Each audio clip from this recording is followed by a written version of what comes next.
ঝর্ণা থেকে শুরু করে বাদল, লিটন, সুকুমার সবাই মিলে আমাকে জানিয়েছে এখানে একটা ব্রিজের দাবি রয়েছে কালীনগর থেকে নেজাট। আমি আপনাদের কথা দিয়ে যাচ্ছি 50,000-এর ব্যবধানে আপনাদের দায়িত্ব ঝর্ণাকে জেতানো।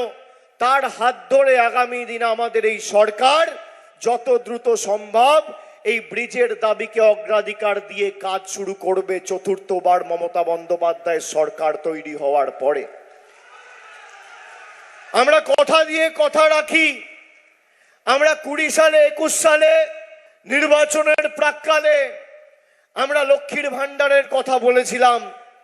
আমাদের সরকার ক্ষমতায় আসার পরে পরিবারের একজনকে লক্ষ্মীর ভান্ডার দেবো বলেছিল। এখন পরিবারের প্রত্যেক মহিলা লক্ষ্মীর ভান্ডার পাচ্ছেন। পরিবারে 2 জন থাকলে 2 জন, 5 জন থাকলে 5 জন, 10 জন থাকলে 10 জন। এখানে বিজেপির যে প্রার্থী হয়েছে সারা বছর কোনো কর্মসূচি নেই, ধর্মে ধর্মে বিভেদ। এখানে বিজেপির প্রার্থীর নাম সনত সর্দার। তিনি থাকেন কোথায়? বসিরহাটে। বসিরহাট পুরসভায় 15 নম্বর ওয়ার্ডের বাসিন্দা। 15 বছর ধরে সন্দেশখালির সাথে কোনো যোগাযোগ নেই। এবং প্রার্থী পরিচিতি কি? যখন কোনো প্রার্থী আপনার কাছে ভোট চাইতে যায়, মানুষ প্রার্থী পরিচিতি জানতে চায় যে আপনার পরিচয় কি। বিজেপির প্রার্থীর পরিচয় কি? খালি আমি আপনাদের একটা ছোট্ট কথা বলছি, শুনে রাখুন। সনত সর্দারের পরিচিতি, সনত সর্দারের ভাইয়ের স্ত্রীর রুজু করা বধূ নির্যাতনের মামলাতে সনত সর্দার নিজে অভিযুক্ত। এই হচ্ছে বিজেপির পরিচয়। আপনি এলাকায় যাবেন, দেখবেন ভালো লোকেরা, ভদ্রলোক, সভ্য লোক, শিক্ষিত লোক, মাটির লোক, ভদ্র মানুষ বিজেপি করে না। যত চোর, ছেঁচোর, চিটিংবাজ, মদ্যপ, মাতাল, ঘুষখোর, পাতাখোর, চোর, চিটিংবাজ, ভুঁইফোর দেখবেন সব বিজেপিতে।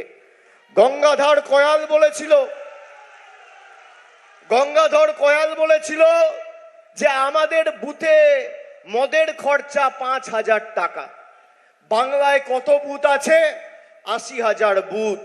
মানে বিজেপি পার্টি চালাতে খালি প্রতি মাসে 40 কোটি টাকা মদ কিনতে হয়। মাতালদের পার্টি বিজেপি, পাতাখোরদের পার্টি বিজেপি। আমি বলছি না, গঙ্গাধর কয়াল বলেছে, বিজেপির মন্ডল সভাপতি। বিজেপির কোনো নেতৃবৃন্দ তার বিরুদ্ধে গত 2 বছরে কোনো ব্যবস্থা নেয়নি। আর এই বিজেপির প্রার্থীর পরিচিতি, তার নিজের ভাইয়ের স্ত্রী বধূ নির্যাতনের যে মামলা রুজু করেছে সেখানে সনদ বাবু নিজে অভিযুক্ত। যত ধর্ষক, চিটিংবাজ সব বিজেপিতে। আর আমাদের প্রার্থী, আমরা এমন একজনকে প্রার্থী করেছি যে মাটির মেয়ে, সন্দেশখালিতে থেকে আগামী দিন বাড়িতে বাড়িতে মমতা ব্যানার্জির উন্নয়নমূলক পরিষেবা এলাকার মানুষকে পৌঁছে দেবে। এলাকার মেয়ে, মাটির মেয়ে ঝর্ণাকে তৃণমূল কংগ্রেস প্রার্থী করেছে, সর্বক্ষণের মানুষের কর্মী। আচ্ছা বলুন তো, 12 বছর নরেন্দ্র মোদীর সরকার ক্ষমতায়, বিজেপি হিসেব দিতে পারবে 12 বছরে সন্দেশখালির জন্য কি করেছে? আমি হিসাব দেবো।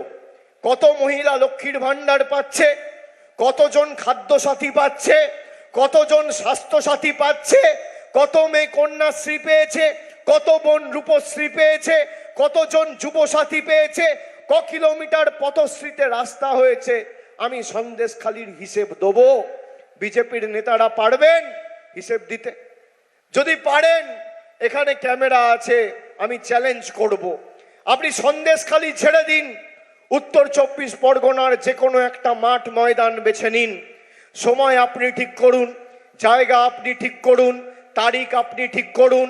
একদিন আগে আমাকে বলবেন, একদিকে আমি থাকবো, একদিকে বিজেপির প্রতিনিধি থাকবে। আমরা আমাদের সরকারের রিপোর্ট কার্ড নিয়ে যাব, আর বিজেপির মোদির রিপোর্ট কার্ড নিয়ে আসুক। ভোকাট্টা করে মাঠের বাইরে বার করে দেবো যদি তথ্য আর পরিসংখ্যানের নিরিখে এরা লড়াই করার সৎসাহস দেখায়। এরা খালি ধর্ম নিয়ে রাজনীতি।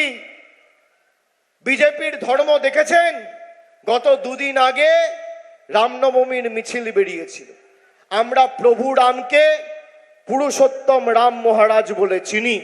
তিনি ত্যাগের প্রতীক, সংযমের প্রতীক, তিতিক্ষার প্রতীক, তীর্থ সাধনের প্রতীক। সেই রামনবমী মদ খেয়ে মদ্যপ অবস্থায় হাতে অস্ত্র নিয়ে, তরোয়াল নিয়ে, কাটারি নিয়ে, দা নিয়ে রামনবমীর মিছিল হচ্ছে। রামনবমীর নামে বাংলাকে অশান্ত করার প্রচেষ্টা। যারা হিন্দু ভাইয়েরা আছেন জিজ্ঞেস করুন তো, জন্মের পর থেকে বাংলায় একের পর এক উৎসব আমরা পালন করেছি। আমরা দুর্গাপুজো পালন করি, আমরা দীপাবলি পালন করি, আমরা গুরু নানক জয়ন্তী পালন করি, আমরা পবিত্র ঈদ রমজান পালন করি, আমরা বড়দিন পালন করি, আমরা একাধিক উৎসব পালন করি। কোনোদিন কোনো ধর্মীয় অনুষ্ঠান বা উৎসবকে ঘিরে বাংলার কোনো প্রান্তে কোনোদিন কোনো হিংসার ঘটনার খবর পেয়েছেন? গত ৭৮ বছরের স্বাধীনতার পরে পাননি। বিজেপি যখানে আসবে ধর্মে ধর্মে উস্কানি আর দাঙ্গা। তার কারণ এদের কাছে কর্মের ভিত্তিতে রাজনীতি করার সৎ সাহস বিজেপির নেই। বিজেপি ধর্মের ভিত্তিতে রাজনীতি করে আর তৃণমূল কর্মের ভিত্তিতে রাজনীতি করে। আমাদের রাজনীতি হয় অন্ন বস্ত্র বাসস্থান, শিক্ষা স্বাস্থ্য কর্মসংস্থান। এখন বিজেপির কর্মীরা যারা জয় শ্রীরামের নামে ভাষণ দিচ্ছে, আমি দেখছি বিজেপির বিভিন্ন প্রার্থীরা এখন বাড়িতে ঢুকে কারোর দাড়ি কামিয়ে দিচ্ছে, কারোর চুল কেটে দিচ্ছে। আমি মায়েদের বলবো, যদি সনদ বাবু এখানে আসে ঝাঁটাটা হাতে ধরিয়ে দিয়ে ঘর দুয়ার পরিষ্কার করাবেন।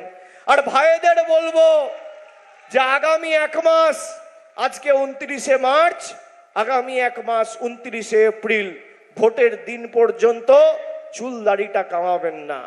বিজেপির নেতা কর্মীরা আসলে খুঁটটা ধরিয়ে দেবেন, ব্লেডটা হাতে ধরিয়ে ওদেরকে বলবেন চুল দাড়িটা কামিয়ে দিতে। তার কারণ 1 মাস পরে এদেরকে আর চোখে দেখতে পাবেন না। যতদিন আছে এদেরকে কাজে লাগান।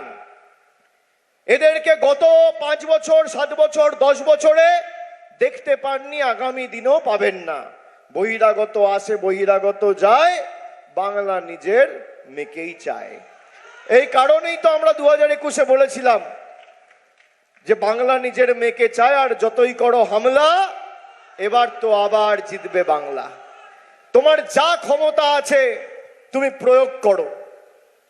ইডি সিবিআই এর অত্যাচার গত 10 বছর বাংলার মানুষ দেখেছে। এখন ইলেকশন কমিশনকে লাগিয়ে মানুষের ভোটাধিকার কেড়ে নেওয়ার চক্রান্ত করেছে বিজেপি, ভ্যানিশ কুমারকে কাজে লাগিয়ে।